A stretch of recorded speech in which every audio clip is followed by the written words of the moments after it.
Clickbait title: 43-year-old man pretends to be in high school.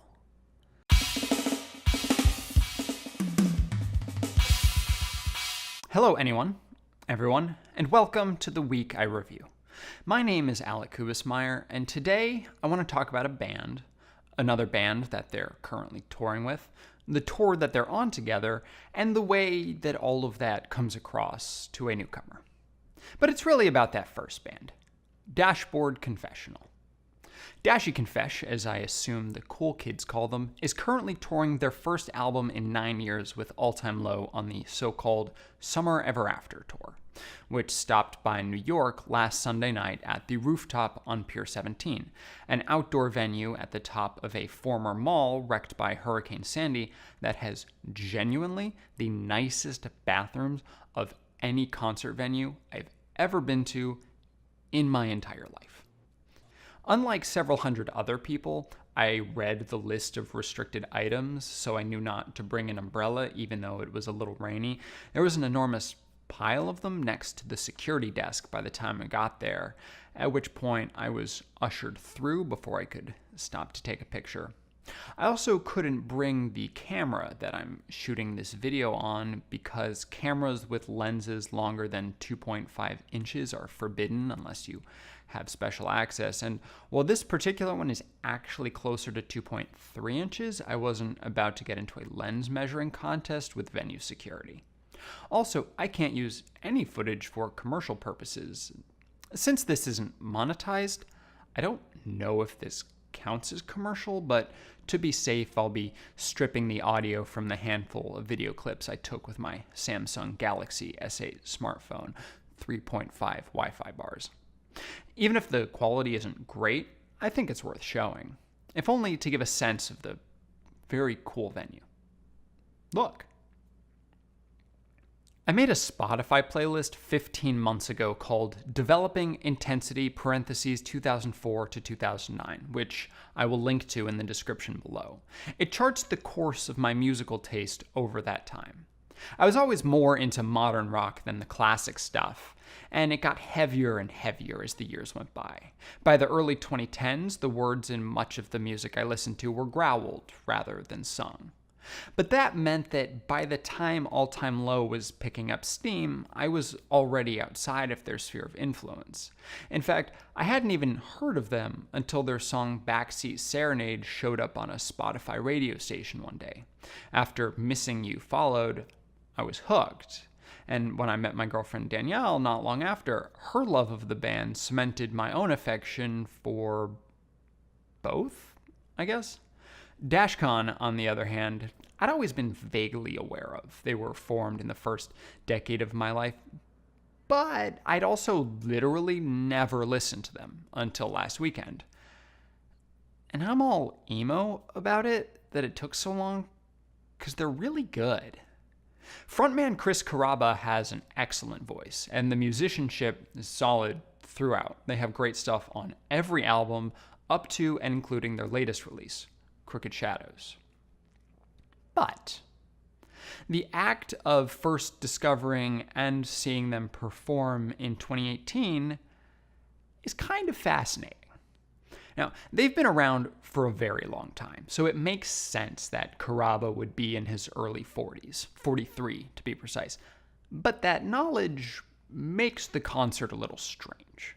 Without any nostalgia to draw on, I was focused differently than most of the people there were. I thought at least as much about the context of what I was watching as I did the content of what I was hearing. Even though the man writing the words for Crooked Shadows is older and presumably wiser, he seems just as focused on youth as he ever did. But that fact feels different now. See, these are the opening lyrics of the album. We were the kids that left home probably too young. At his age, he could easily have had kids who left home right on time. And that type of digging back to the past is a little sad. And not sad in the way emo music inevitably must be. I mean sad in the former varsity football star still wearing his class ring kind of way.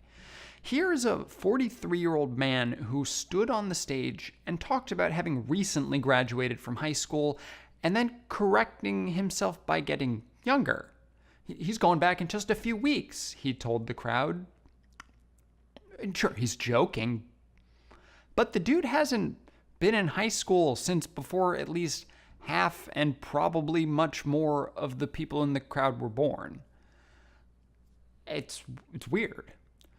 I get it, but he's pandering to his audience of almost entirely girls and young women who are listening to his band in high school or listened to them when they were, in the same way, for example, Kane Brown is pandering to whatever demo he's playing for.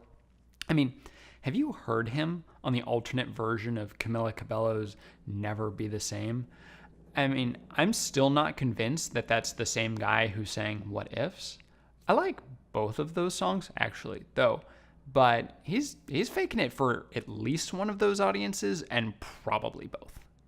But while pandering is almost an inevitable part of being a band that peaked in an earlier decade, it eventually becomes discomforting. And though I can't tell you exactly where the line is, 43 is definitely past it.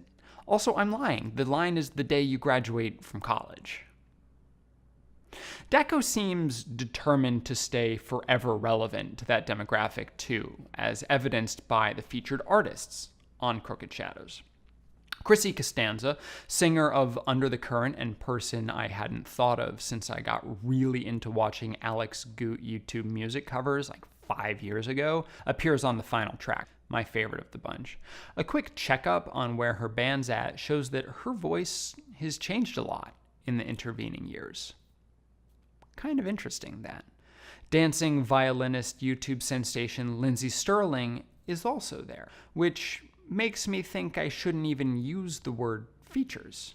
I should call them collabs. Because YouTube. But are those collabs genuine, or are they ploys to ensnare a new decade of that target demographic? I mean, I guess it can be both. I don't know if it really matters. It's not like they're the only ones pining for the olden days. Heck, they weren't even the only ones at that concert doing so, where All Time Low came out with nostalgic bangers like Good Times that feature lyrics like chasing girls who didn't know love yet.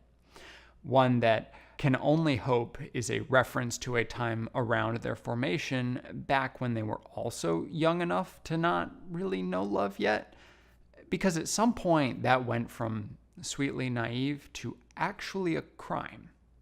Lead singer-songwriter Alex Gaskarth is 30, which is comparatively young, but it ain't that young.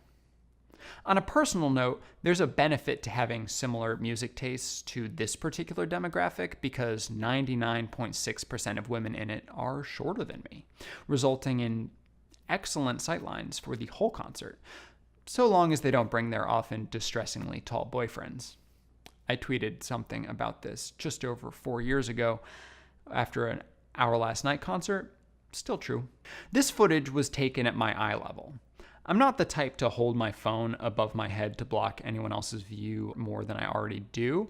Perfect view, and the venue is fairly wide but not very deep. I was actually at the back of the main floor, and I didn't have to strain to make out the emotion on anyone's face. Typically, screens like these are there to compensate for distance. Here, they're just a perk. Also, the lights. The lights are fun. Halsey came out for a song, All Time Low's, not DC's. That was cool. I didn't know it was Halsey, because the last time I wanted to know what Halsey looked like, her hair was a different color. But I knew I recognized her voice. It's kind of like how Lady Gaga is in that new movie with Bradley Cooper, and you're like, she looks kind of familiar. And then you hear her singing voice, and you're like, I know that. And then they show her name on the screen, and you're like, oh, duh. It's the kind of cool, unexpected appearance that makes seeing live concerts such a pleasure in the first place. Chris Carrabba himself came out again briefly to show off his ridiculous lung capacity during another All Time Low song.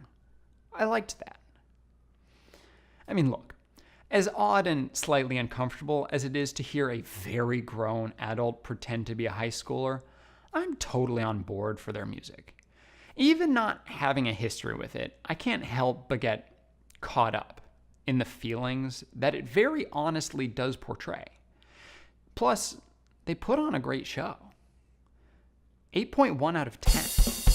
Thank you so much for watching. This is the second week of the channel and the first week where I did the whole thing the way it's meant to be done. A colleague asked me how many reviews I have stashed up and called me an idiot when I told him it was none.